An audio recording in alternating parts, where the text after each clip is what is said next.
back to another episode of Vegan Proteins Muscles by Brussels Radio. My name is Ben. And I'm Alice. And thank you for tuning in. So, Alice, you're here in the wonderful land of Massachusetts. You arrived yesterday, drove up from Virginia. How was the drive, and what do you think of Massachusetts so far? The drive, I'm so lucky, was super easy. Well, part of it is luck, and part of it is the fact that I left at 3 a.m.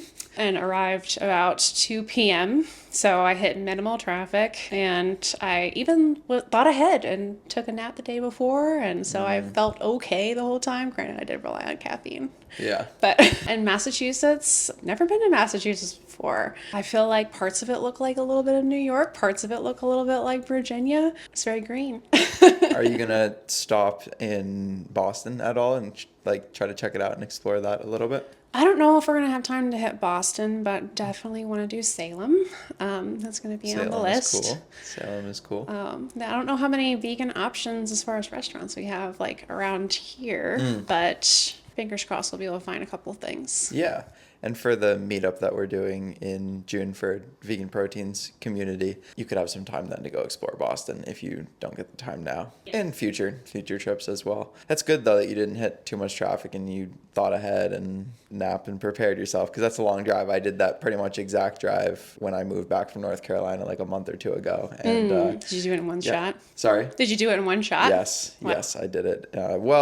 Kind of. I drove from Raleigh up to, trying to think of the area that I was in, kind of close to where you are, and then I did that in one. So it was, about 12 hours in total. I only stopped twice, which for me is crazy considering how much I drink and my bladder size. Okay. So you'll know what I'm talking about. When I went to go visit him, we had to stop Oh. so often in the van, so he was giving me crap for that. But yeah, you have arrived to truly Massachusetts weather, cold and rainy in May, so it doesn't start really getting consistently nice here till June. I don't really mind as long as it's not pouring down rain, because I don't have to wear as much sunscreen, and Fair. I'm just a vampire. I just melt in the sun and in the heat, and so yeah, I can go outside and just be a little mist and be happy. Okay. We'll have a good time. Okay. And you and Danny are going up to Vermont tomorrow to check out scope out the scene, I guess you could say, for the meetup. So how has that been, kind of planning that? Because this is the first one that we're really doing since I came on board. I think since you came, I don't even know if there has been really a Vegan Proteins meetup before. So I think this is the first one. Is that correct? This is the first meetup we're doing, and we've been talking about doing it for eternity.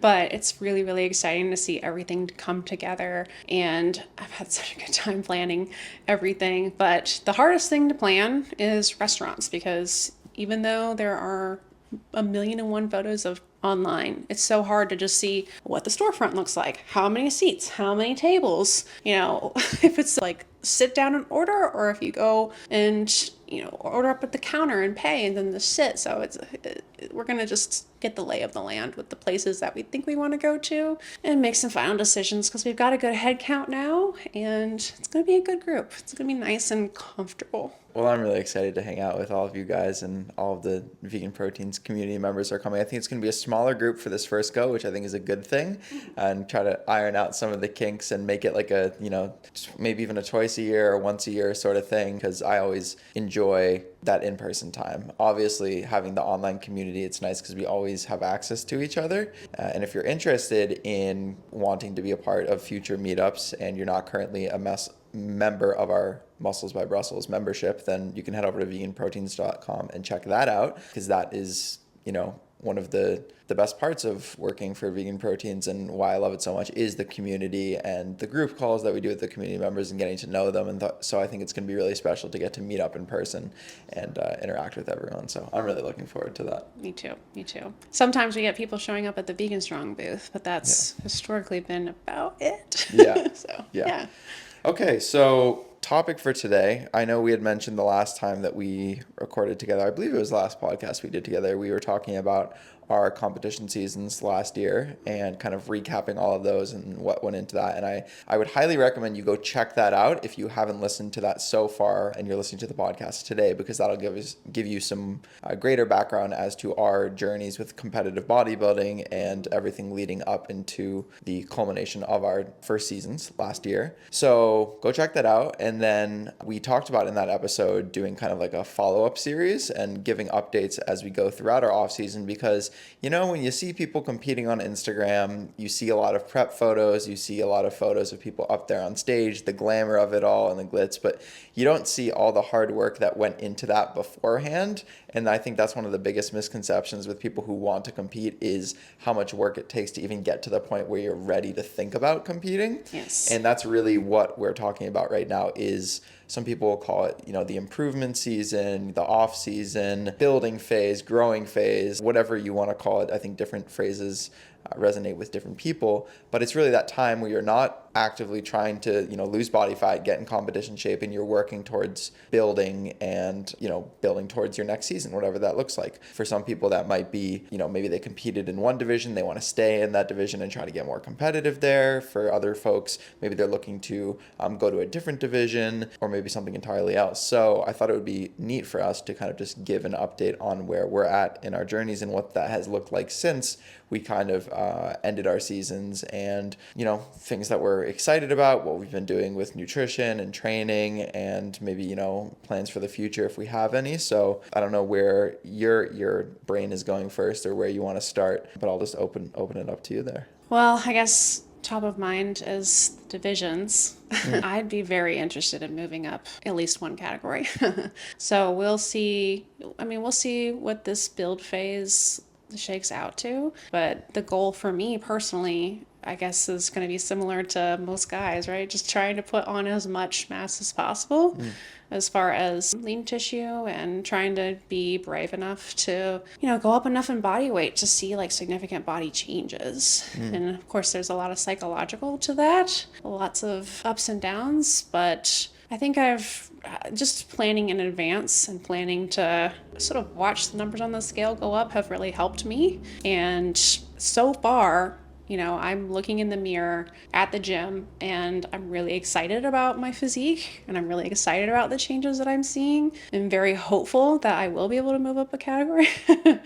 So we'll see. What category? I'm not really sure. Anything else would be cool. Just change. I want to get to the importance of gaining weight for building phases in a second, because I think that's a huge topic, that there's a lot of different roads that we could take there. But first, I want to just touch on, you competed in the bikini division last year for your first season. You want to touch on maybe why you chose to compete in bikini, and then what are some of the maybe things you liked or didn't like as much about that, and then what is kind of spurring you to change divisions? What is some of the motivations behind that? What excites you about those divisions? What are those divisions for folks who are maybe not super familiar with bodybuilding and what that entails? You can touch on whatever you want to touch on in terms of criteria or anything like that. Okay. Glad I have my notepad here. I'm like, okay, I'm gonna take some notes here. My why for choosing the bikini division initially is because genetically that is what I seem to be made for.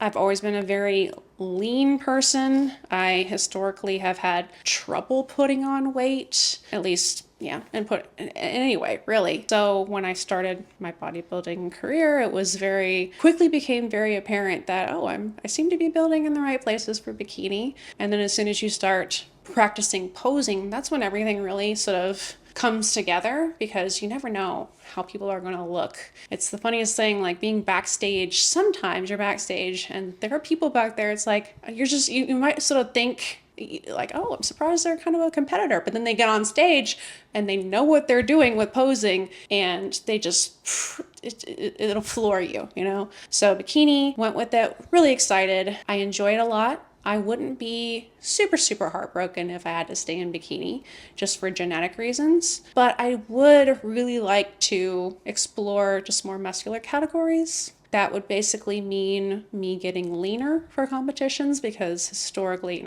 bikini girls do not usually have to get as lean as the more advanced categories, right? So that's probably the only downside for me, is just this a little bit of a fear of getting that lean. But it's a very pretty category, obviously. No one, I mean, it's the most popular category. That's also another reason why I love it. When you go to a competition, there are plenty of girls back there that are so excited to be there. They've always wanted to be in bikini. Like, this is it for them. You have plenty of competition, seeing how everyone, dresses up and does their hair and the suits that they choose. Like, it's an experience. And there's plenty of content out there about just being a bikini competitor in general. Like, it's a big deal. That's what I love about it. What I dislike about it, I'd say, is I feel that the pageantry portion, like aspect of bodybuilding, is at least 2 or 3 times more important in bikini. And I would prefer to be in like sexy posing than something a little bit more muscular, something a little bit more interesting. And as I got my judges training, so I'm now a judge for the OCB, I've really developed an interest, especially in figure, I think, because I never really understood the posing before. Now that you know the criteria and you see enough physiques, there's a very interesting beauty to it. So I think my body will most likely go in that direction as I grow. I hope. Depends on the lats, of course. But any other division, even if I were to go and compete in wellness, I think I would be most excited if I were to just go and compete in women's physique, but we'll see. You never know. You never know how much you're able to put on. Yeah. Especially with an aggressive build. I think you touched on a lot of interesting stuff there. One, the kind of community aspect of the bikini division, that's something that I just don't see. And really, I don't see it in any men's divisions. I don't see it in any women's divisions. It's huge. It's massive. And so I think that can be a positive for folks who are really looking, to have more of a social aspect maybe to their bodybuilding journey, connect with people, that sort of thing. I agree with everything that you said. I think it maybe fits more into society's beauty standards for women, especially with the posing as well that you mentioned. So I think that there is more of that aspect, whereas if we look at maybe more traditional, like pure bodybuilding, the focus just on kind of the physique, I would say, more than like the presentation. Of course, that was important, but really on, shape and symmetry and the posing and all. Not that, I mean, bikini posing is very complex. Like, it's extremely difficult. And really important too for the criteria. So that's not to say it isn't. The other divisions, I think, just tend to show off muscularity a little bit more, which is kind of what we're getting at in figure, especially with the symmetry aspect to that. You mentioned the lats, the wide flaring lats, the broad shoulders, the delts, and then a lower body to match. And so you mentioned with bikini that was kind of something you were naturally suited for, maybe a little bit more lower body dominant, like I think glutes, hams, delts are usually the muscle groups that people look at for bikini, unless I'm mistaken and for that. Certainly having a small waist. I think that's important in all, but nothing can give you more of a competitive edge than a small waist and good delts, I'd say. Yes. So, okay, moving into a division like figure, and then even thinking about maybe like physique or women's bodybuilding, you can kind of think of these steps up in muscularity and conditioning and slightly different criteria when it comes to the judging. What have been, I guess, do you have like concrete goals around, I want to get, lift this amount of weight on this amount of exercise because that's going to correlate to the physique changes do you have certain exercises that you've been implementing or certain things you've been doing with your programming to really like emphasize those muscle groups that you want to bring up for the category? Because I think bodybuilding is kind of this choose your own adventure where you can, I competed, what I like about the process, what did I not like, what do I maybe want to do differently next time, and you think about changing divisions and, if I want to stay in this division or change divisions, what does that require from a muscularity perspective, and what do I really want to focus on, often people will call them weak points and kind of bringing those up. And so it can be exciting to say like, I have these muscles I really want to focus on, and that can make the improvement phase, the growing phase really exciting because it can be hard when you're coming out of a prep and maybe that was an awesome experience for you to still have that kind of same motivation through your building phase that can take a couple years if you take off. Again, that's another thing kind of dictated by the criteria of the category, how long you take off in between seasons. Because, as a bikini competitor, you might have enough muscle and you might not have to get as lean. So you could compete maybe every single year and get a little bit better. But for something like figure or physique, muscle takes a lot of time to build. So you might have to have a longer off season. Those are all kind of considerations to make. Do you want to change your training program to fit a category, or do you want to just train how you enjoy training and then compete in whatever category fits you best? I think that's actually an important distinction, because if all you care about is being as most competitive that you can in a certain division, okay, that's going to change the way you train versus I'm going to train hard, I'm going to enjoy my training, and then I'm going to compete in whatever division I want to or whatever division suits me best. So how are you kind of approaching that, weighing the balance of those different things? Yeah, so this is going to be a long bulk for me. I am planning on doing this for at least 2 years and then seeing where I'm at. Recovering from the last competition season was very challenging, and originally I was really hoping to set some aggressive PR goals. And as I sort of started to resume my training, it became really apparent to me very quickly that this was not going to be like an easy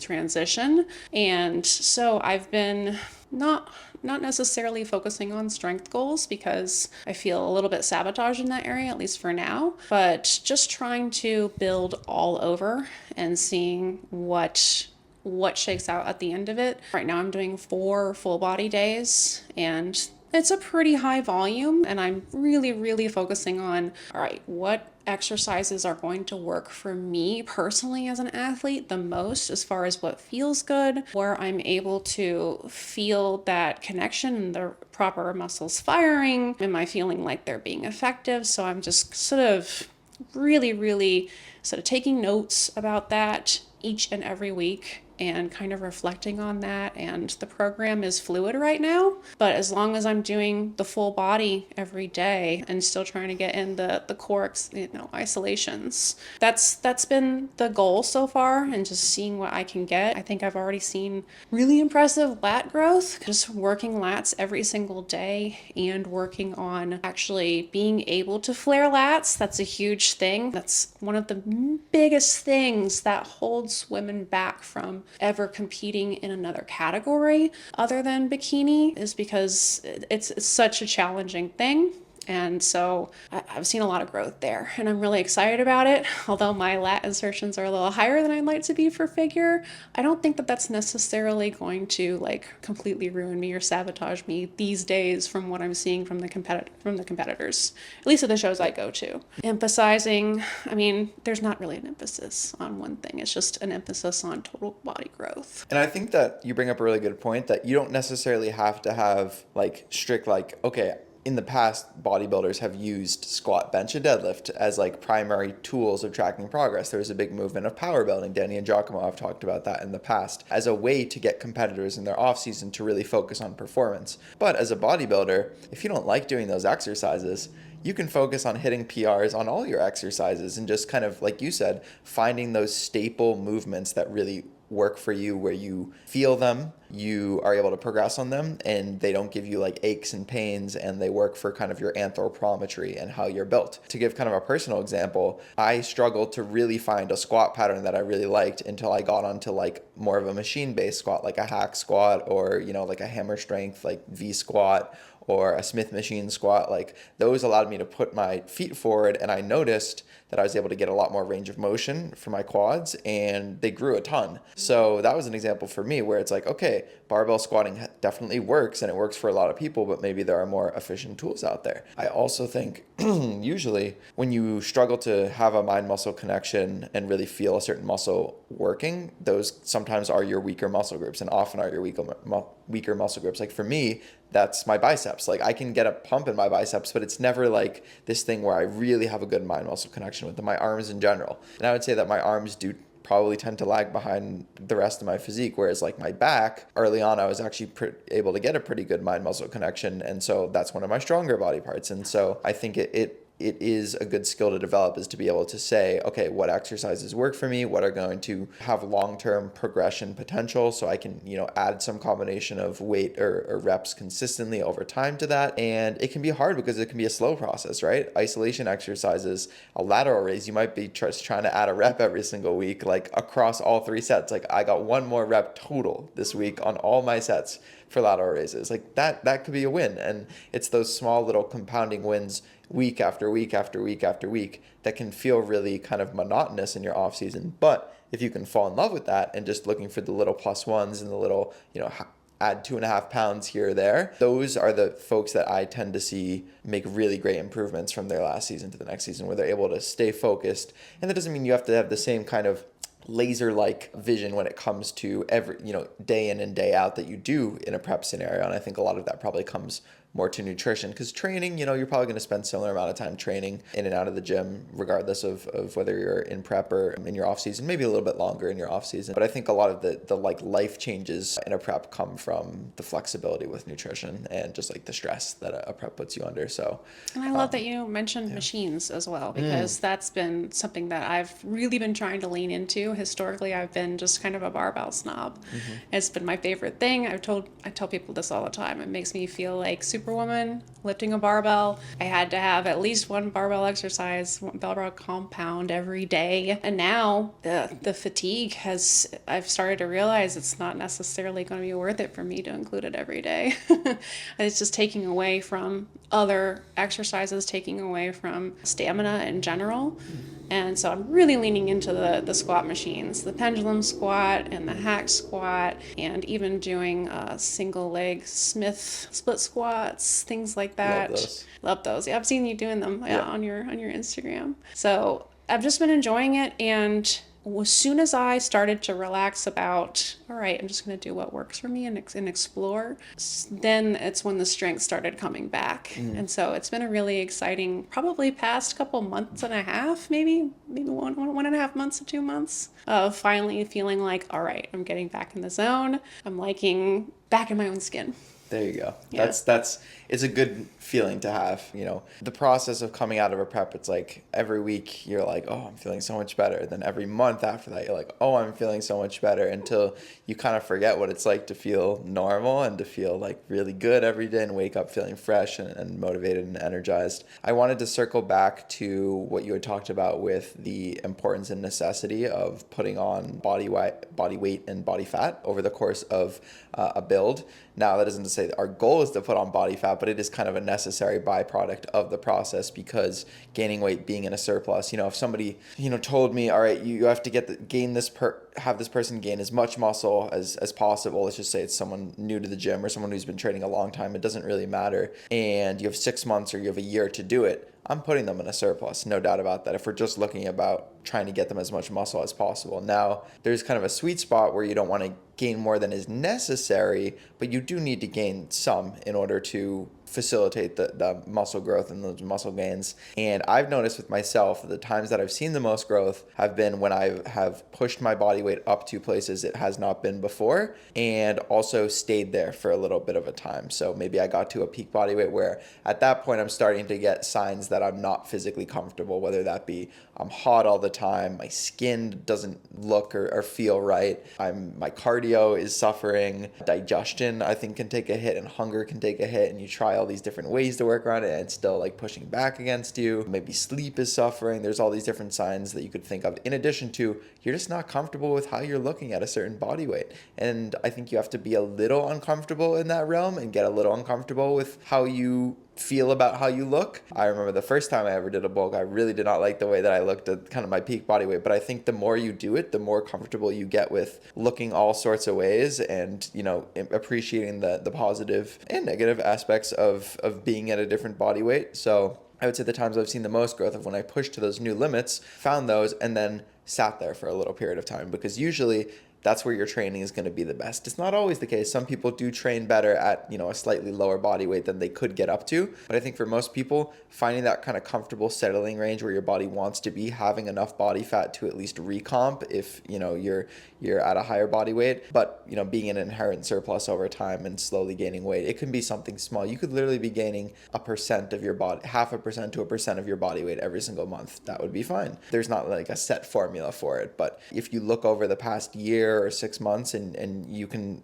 say with a confidence that you've gained some amount of body weight, you're probably doing a pretty good job. And of course, photos and measurements and all these other different ways that we have to track progress come into play too. Absolutely. The scale, and if the scale's going up, your strength is going up, your body, your weekly tracking is going up in the right ways, then you can be certain that you're putting on putting Yes. on muscle. It's comforting. I mean, what about you for as far as your training? What is that looking like? So coming out of my prep, actually the first day after I decided to end my season, I went into the gym, and injured myself, which was just like, which is really, I find it funny. Like, obviously it's not that funny, like saying it, but it's just like, I have all this motivation. I'm going into my off season. And then the first day after. And so what that was, it was something I've had probably a dozen lower back injuries over the time that I've been lifting.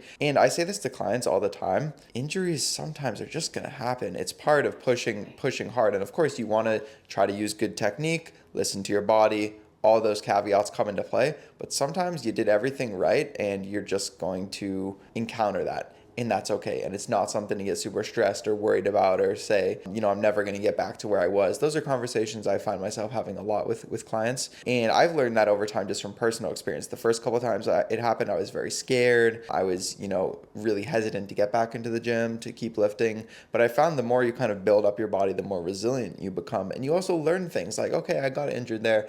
Was there anything that I could have done differently? Oh yeah, I probably should have listened to maybe my back was feeling a little tight or a little sore. So that particular instance, I think it was probably just trying to push myself too hard too soon and doing some new exercises. And so I woke up the next day and I could just tell my back was really stiff. And then I noticed kind of like a radiating pain down my right side. And I'm like, okay, well, this is probably something that is, not just muscular. There's probably some nerve things going on there. So I ended up kind of figuring out, I didn't get like a formal diagnosis, but, I went to school for exercise science. I did like over 100 hours of PT observation. So I'm familiar kind of with rehab and certain signs and symptoms of stuff. Not to say I'm an expert or I'm licensed, but I know kind of enough to kind of figure out, also like paying attention to my body, what positions feel better or feel worse. So I kind of figured out that I think it was some form of sciatica. And so that lasted about a month of needing to modify my workouts. And the thing I always come back to when injuries pop up are, what can I do? What can I focus on? I can focus on my nutrition, my sleep, maybe still getting some steps in, focusing on what I can for movement, stress management, and all those things are going to help me get better sooner. And then when I'm in the gym, can I still train my upper body? Okay, if I can, maybe it needs to be more stabilized so I'm not doing as much dynamic movement. If I'm doing lower body, can I do like leg extensions and leg curls? Can I do more kind of body weight stuff? Can I do calves? Can I train my adductors? So I always just try to think about, what can I do during this time frame and what positives can I find from it? Can I explore some different things in my training right now? Maybe I can't train the way I would love to, but maybe I can try out some new things. Higher volumes, lower volumes, emphasizing a certain muscle group, playing around with a certain technique on a different exercise. And I find often these periods where I do have injuries come up that force me to modify my training, I learned something from that. So that was about a month after my show. And I think at that time I was doing some sort of I think it was kind of like an Arnold split. So like torso, chest and back, and then arms and delts, and then legs. And then after that, switched to doing I think it was either like a upper lower or a full body split for a period of time for a few months where I was having more rest days. I think it was pretty much like full body off, or like upper off, lower off, upper off, lower off for a while there, just because I wasn't super in love with training. The fire hadn't really come back yet. My strength really hadn't come back yet. Mentally, I was still kind of in a tough place. So I was just like, I'm going to kind of do the bare minimum necessary for training, but I'm not going to force myself to go more than I want to or to do more than I want to. And so that lasted probably, I would say, through March of this year up until the cruise. And I had kind of rebounded from my show from beginning of September through mid-December. And so I think my prep low was like 143 or something like that. And peak body weight after the rebound, I was like 197, which is the highest I'd ever been. And this just goes to show you people, the post-show phase can be really, really tough, especially your first time doing it. I'm a coach myself, but I was so kind of burnt out from having this regimented, like, living Groundhog Day that I was just like, you know what? I want to have a period of time where I'm eating whatever the hell I want, and I accept the consequences of that. So I was okay with everything that happened because I knew that was my intention was just to like get back to a place of normalcy mentally, socially. And so that was a time where I just let that happen. And I knew I had the skills to, when I was ready for it, focus more on my body composition. But for that period of time, body composition was not a top priority for me. Then I got to the point where I felt like I was I was pretty heavy. I was, again, those signs that I was not comfortable kind of in my clothing, in my training, just like feeling good everyday life. And a lot of the symptoms around food focus and, those prep related symptoms had dissipated. So at that point I decided, and for most people going into a diet phase, even a couple months after their prep is probably not advisable. But I knew for me, it was the case where it would be fine. So I went then from high 190s down to 170, 175, and in between that range. That's really before the impressive. cruise. Normally hormones Yeah, will I know. allow you to do that. Before the cruise. So yeah, I think that gaining back that weight, I probably gained back a decent amount of the muscle mass that I had lost. And then I was done with food at that point. So it made the first 10, 20 pounds pretty easy to come off. And so I got to a point where, and it's weird, like the body fat distribution that I have right now is definitely different than it's been at this weight before. Like I store a lot more in my midsection than I have in the past at this current weight, which is interesting. I think it's because when you put weight back on very rapidly, it tends to be stored more kind of viscerally in that area. And I still don't think I'm quite back to the amount of muscle that I had before I started my prep. And I'm okay with that because I got to a point where I was feeling like I had good balance again in my body composition, in my habits with nutrition. And then finally, I would say probably about a month ago, since coming back from the cruise, since moving from North Carolina back to Boston and getting a new gym, living on the Cape, just new environment, new scenario, really started to enjoy training again. And that was about 3 or 4 weeks ago, so that beginning of April. So I had 1 or 2 weeks of really good training, and then unfortunately I came back to Boston, marched in a parade, and I was carrying this really heavy pole for like 3 or 4 hours on the parade, and I had it kind of sitting on my hip, and I was fine doing that. I trained upper body like earlier in the day, then did that in the afternoon, marched in the parade, that was fine. And then I went into the gym the next day and trained legs, and warming up felt fine. I remember I did my seated hamstring curls, those felt okay. And then I went to go do my squats, and I noticed that my lower back was feeling kind of tight. Now, hindsight 2020, I definitely should have just said, you know what, I'm just going to do some leg extensions and some leg curls and some adductors today and not do anything else. But I was stubborn and I wanted to do the exercises that I wanted to do. And so I did my squats, and it wasn't like I had like a pop or anything happened. But as I went throughout, doing all my exercises, my back just got stiffer and stiffer and stiffer. And I'm like, this does not feel great. I hope people are listening to this. Yeah. And then the next day I woke up and it was like, oh boy, something definitely happened there. And then I noticed kind of that radiating pain again going down my right leg. And I'm like, okay, I definitely kicked up the sciatica again. And so it's been 2.5 weeks since that happened. It's definitely improved and gotten better. And I knew last time it took about a month for me to recover from that. So I just took it as, of course it was a little bit discouraging and disappointing at the time, because I was like, I finally started to really enjoy training again. Like I'm in a good spot with my body composition, with my metabolism. I'm in kind of this phase where I feel like I'm at a body composition that is both healthy and like aesthetically, I don't mind it at all. It's kind of a good balance between leanness and body fat for my off season. I feel good. So I can kind of just main gain here. Like I'm not currently tracking. Obviously I have a lot of habits that I do day in, day out. Maybe we can talk about that lead me to be confident in my ability to put on muscle, that I'm not in a deficit, that I'm at least at maintenance, etc. And that's a skill that I've kind of honed over my off seasons over time, is being able to kind of, I guess you could say, eat more intuitively and know that I'm either at maintenance or gaining weight and getting my protein in and all of that. Anyways, so my plan was kind of just, I'm going to kind of hover maybe between 170, 175. If my body weight slowly goes up, so be it. I use a smart scale that tracks my weight, but I don't see it every single day. And so my plan with that is to kind of just like let my body do what it wants to do in terms of like hunger signaling. If I'm hungry, I'll eat a little bit more, not to the point of like fullness or uncomfortability, and just see where my body kind of wants to go. So that's kind of been my plan. And then training, I had a pretty good setup, and right now I'm doing an upper lower off repeat, and I'm really enjoying that. I think that's a good balance for me right now. Not like super high volume. I've definitely done more volume before in the past, but just kind of focusing on the exercises that I really know work well for me and sticking to those. So I had this injury, obviously, that made my lower body training look a lot different right now. So nothing where I'm loading kind of my spine axially. So that means nothing with the Smith machine, nothing with like the V squat, no like hip hinging. I can't do the seated leg hamstring curl. Even the lying one, sometimes getting into that position is a little tough. So what I did is I can stand in between the leg extension pad and face the leg extension and do a standing single leg hamstring curl. And I noticed on my right side, it flares it up a little bit more, but I can still do it on my left side. And there's been, research published on if you can train one limb, the other limb actually maintains muscle pretty well, or it can even build in some instances. So if you have an injury or something where one side you can't do it, still do the other arm. It's definitely not a waste to like say, I can't do shoulder exercises, so I'm just not going to do it at all. Do the other arm. You'll still be able to probably maintain better. And then when you're able to train that again, it'll probably come back quicker. Leg extensions, upper body, a little bit modified there too. But coming back to like finding the silver lining, I was changing some of my exercises for my upper body, and I'm like, oh man, I did this, a certain bicep exercise, and I noticed I got a lot more sore than I typically get. And I'm like, okay, that's a good sign, because that's not something that typically happens. I did a different tricep exercise that was a little bit more stabilized, because wanted to make sure my pelvis was a little bit more, it was more stable.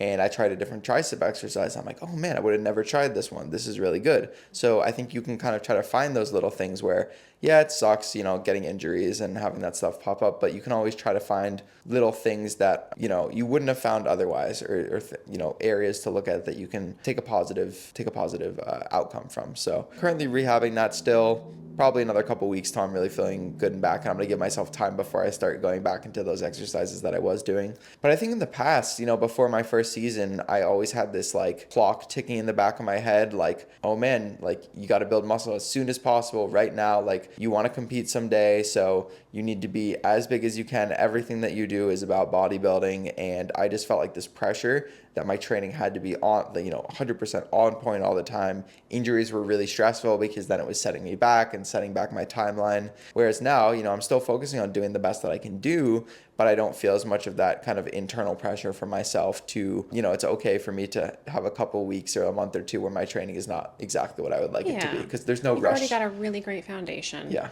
And just having the goal of maintenance, there's nothing wrong with that, especially if you're going to allow your mental health to recover, your hormonal health to recover.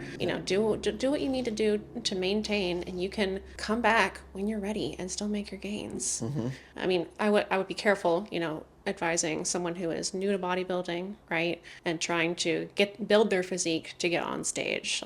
We need to be a lot more careful about how many breaks we take. There's always the balance of don't go so far as to injure yourself, but as far as pushing yourself to have that initial foundation is so important. But I think it was really great that you gave specific numbers, and that'll probably be really valuable for a lot of the ladies who are watching this, right? So I'm 5'8", and I am looking to gain an additional 10 pounds from the top of my prior bulk at least. And I'm open to gaining more than that. So at the very top of my bulk was 140 last time. And so I'm working on the slow gain right now. And at this point, I'm kind of doing a little bit of pause and doing a little bit of body recomposition because the build was happening a little bit too quickly. But my body has responded beautifully as far as coming back from the competition season. It's actually really exciting because I can tell where I had put on muscle during the cut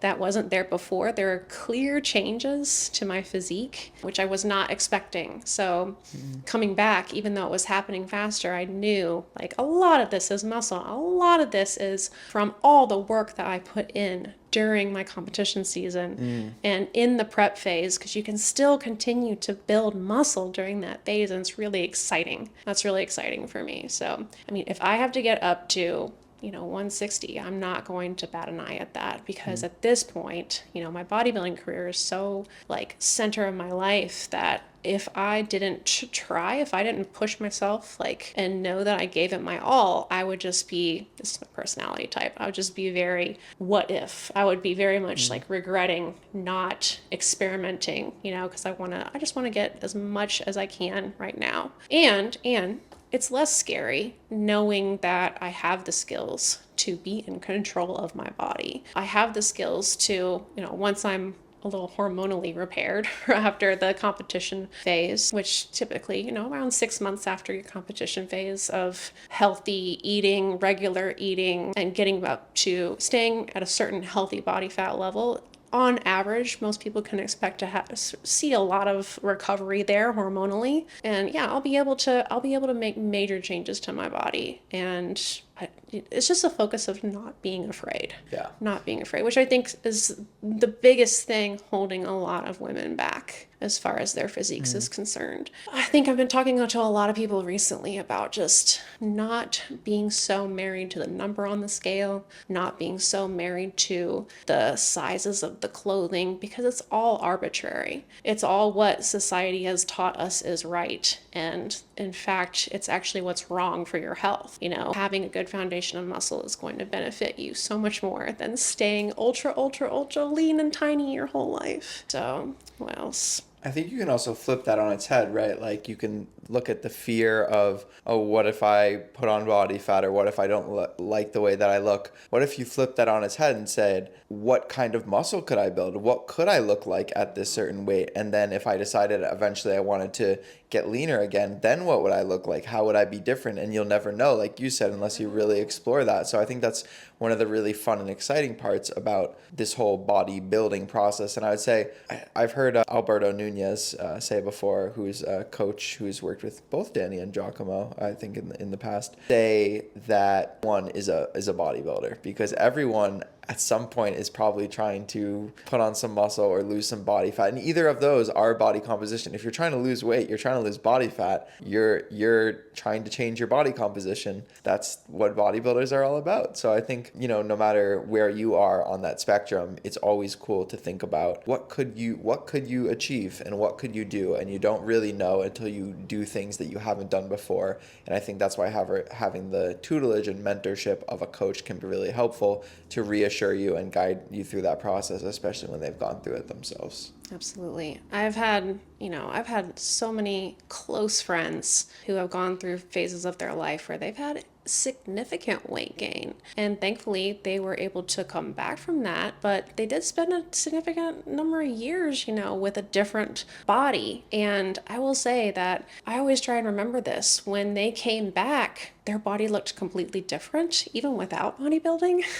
And I would say in some pretty interesting and a lot of positive ways, as far as like when you're looking at people on social media, for example, a lot of these influencers that you're looking at, and everyone wants to look exactly like, right, they're not going to be a size 2. They're not going to be the perfect whatever for women, 120 pounds or whatever. They're not concerned about those numbers. They're concerned about looking at themselves in the mirror, feeling that confidence, having the curves in the right places. When you have curves from muscle, it's going to be totally different from when it's curves from just gaining body fat, right? Yeah.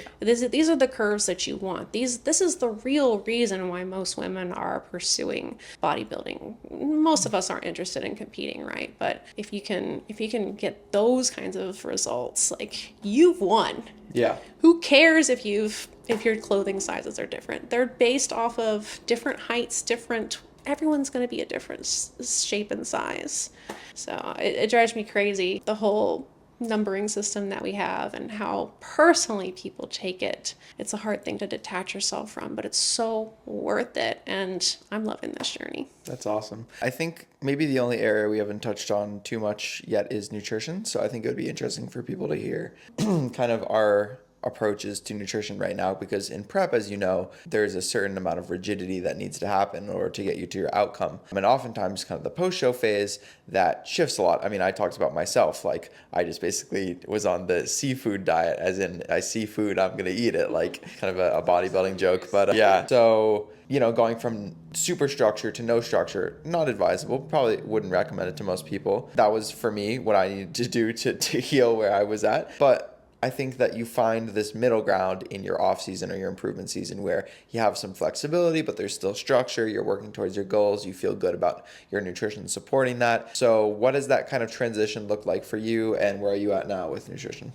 Oh, my nutrition, my protein has remained the same from competition. I'm doing 135 grams of protein a day. I feel like I function my best on that. At some point, we did a little bit of a bump up, and I'm just I don't know. I don't feel like I'm ready to let that go. Also, something interesting, I started taking symbiotic, so digestive enzymes, I guess, during competition at some point, because obviously digestion is something I have a lot of challenges with ulcerative colitis. And when you are losing weight, especially women are going to have the problem of getting constipated, right? And so that can be a major, major hurdle for women trying to get stage lean. So I just tried. I started to try a symbiotic called 𝐸𝐲, and I talk about this to people all the time because I'm just like preaching about it. But it's as if all of that went away, and I've stayed on it, and oh my gosh, total game changer. So because of that, I've actually been able to include more dietary fats in my macros, which has been a little exciting because now I'm sort of learning to eat in a different way. And yeah, just slowly building them up. I think right now I'm at 2,000 calories. And what, for the viewers' context, what was like the lowest that it got during your competition season? I think it got to like 1490. Okay. Yeah, and that was towards the very, very end. The first few shows when I was getting stage lean, my body was a lot more receptive to higher calories, but because I had such a long season, I chose to continue competing. It gets harder and harder, like to maintain that. And I saw other changes to my physique that I didn't love because as a result of competing for so long. So yeah, same here. it was a lot. You learn a lot as you go through all this. Yeah. Have you noticed that there are some folks that it's been my observation that some people, you feed them more and you keep having to feed them more and more and more, and it's really hard for them to gain weight. Their metabolism is super adaptive. And then it goes the other way as well for those same folks, where usually like you drop their calories, you expect them to lose on a certain thing, and you have to keep so there are these people who their bodies just really adapt whatever way you go. I feel like they're the masters of body recomposition. Yeah. Both ways. Yeah. And then there's other people who just like their body really responds well in a narrow range. Like you don't have to feed them too much and then they'll gain. You don't have to cut their calories too low and they'll lose. So it sounds like maybe, I don't know, do you think you're maybe in the latter category of folks where your body is more comfortable in kind of a certain range, or do you find that you fit into the other category? Normally I have a huge maintenance window, and normally I am able to recomp like you wouldn't believe. Even I got stage lean way before my first competition, too far in advance to be comfortable. But even though we didn't move calories, macros, anything, I continued to lose body fat steadily. So I'm definitely one of those people for sure. What about you? It's interesting because I've experienced both, actually. I think I'm more of the first archetype where my body adapts either way pretty quickly. So, I've had phases where I've had to just increase calories. Like my last bulk prior to competing, I had to get up to 4,500 calories a day, which was quite a lot so I was pulling out all the stops for like frequent meals. I was really having to dial in like my carbohydrate sources. I was eating, I think, between 700 and 800 grams of carbs every single day, which is pretty nuts. And I think probably like over 200 grams of protein as well. And my fats are probably around 80 or 90 or something like that. So yeah, that was a lot. And then during prep, I cut my calories. I mean, I basically just started my prep really aggressively and cut my calories immediately from like peak bulk 4,500, 2,200, and just I was able to ride that out for a really long time and make progress. And I would kind of like, as progress was slowing, I would kind of increase my steps and do it that way. I think usually my body can go either way, but I would say that I've seen good progress. If I stay at the same body weight for a period of time, I can recomp on similar calories. But I've also seen it where sometimes I think it's as I get to either end, like get really low in my body weight or get really high, my body starts to push back on me. And I think that's normal for most people. So like when you're at peak bulk, yeah, I was having to force food. And then when you're, all the way dieted down, calories have to get really low. So I don't really know which one I would say I fall into. But right now, what I'm focused on doing is kind of just the recomp strategy. And again, I mentioned kind of letting my body weight go where it wants to go. I'm doing a little bit of an experiment. I love doing experiments on myself because, I know the most sound principles. Again, if somebody comes to me and they're like, I want to accomplish this in a year, I'm going to give them the things that are tried and true, backed in evidence, both like evidence that I've observed in the clients that I've worked with and, the scientific literature. So I'm going to follow all those things. But then with myself, I might do something different because I'm curious to see like how that's working. So since we went on the cruise, I've kind of been exploring leaning more into like the whole food, like plant-based side of things, and like, That cruise will do that what to if, you yeah, if you guys go. I'm like, okay, what if I experiment with just letting my protein be where it's going to be and not emphasizing it so much? Of course, I still really enjoy eating stuff like the bean pastas and the tofu and the tempeh. Soy milk is my favorite, choice of milk anyways. But maybe I'm not going to worry so much about adding in, protein powders or certain like mock meats if I don't really care for them or want to have them at a certain meal, or thinking about building my meal around a protein source. These habits that have served us very well as bodybuilders over the years and continue to for, the clients that we work with. And again, if I was going to say, crude analogy, but gun to your head, you have to gain as much muscle as you can in the next year, Yeah. I wouldn't be trying this. I would be doing the things that I know work and probably actually pushing protein maybe a little higher than it has been in the past, because I've done that. I've had periods of time where I'm 250 grams of protein a day, and it's been fine. Like, I haven't had any issues with that digestively, but I'm playing around a little bit. So if I had to guess, I'd say my protein's probably varies day to day, but maybe between 100 and 120 grams, which is lower than what I've done before. It's still in that evidence-based range, and maybe on the lower end, maybe a little bit lower than that, like 1 gram per pound or 1.6 grams per kilogram of body weight that people often talk about. But it's just kind of an experiment that I'm doing, because I know, we get folks who come to us who are more on that side of things, where they'd like to keep things a little bit more whole foods. They don't love the mock meats, or they don't want to use a protein powder or something like that. So that's something I'm experimenting, seeing what I like about it. How is my digestion? How is my energy? How do I feel about the meals that I'm eating? Am I enjoying them? Am I making good progress in the gym? So I think I'll probably, before making any assessments, I think I need to have a long period of time where my training is like injury free and I'm doing all the things I'm usually doing. Inconsistent nutrition. Yeah, and then staying, moderate, or at least gaining in a surplus in my body weight, and doing that for 6 months to a year, and seeing if I notice any difference in progress than I have in the past, or seeing, at the very least, am I still able to make progress? Which I think I certainly will. I know people who prioritize protein as much and they still make really good gains in the gym, because training ultimately is going to be the most important thing. But yeah, that's kind of something that I'm experimenting with right now. I think it's really interesting talking about like the different, like how things, I feel like you weren't sure about exactly what the digestion type you wanted to land or label yourself. I think also throughout different phases of life, that's going to change. And bodybuilding competition is just the perfect way to highlight the fact that when you get super, super lean and try to stay super, super lean, your body is going to be more primed to want to gain weight on fewer calories. So you come out of competition prep and it feels chaotic, it feels scary, it feels out of control, because the scale is going to do what it wants because you have so little willpower. But at the same time, there is such a thing as muscle memory. So throughout this phase, if you are still continuing to train, you're going to regain that muscle that you've lost, like in a fraction of the time. And sure, body fat might be going up. It's just reality.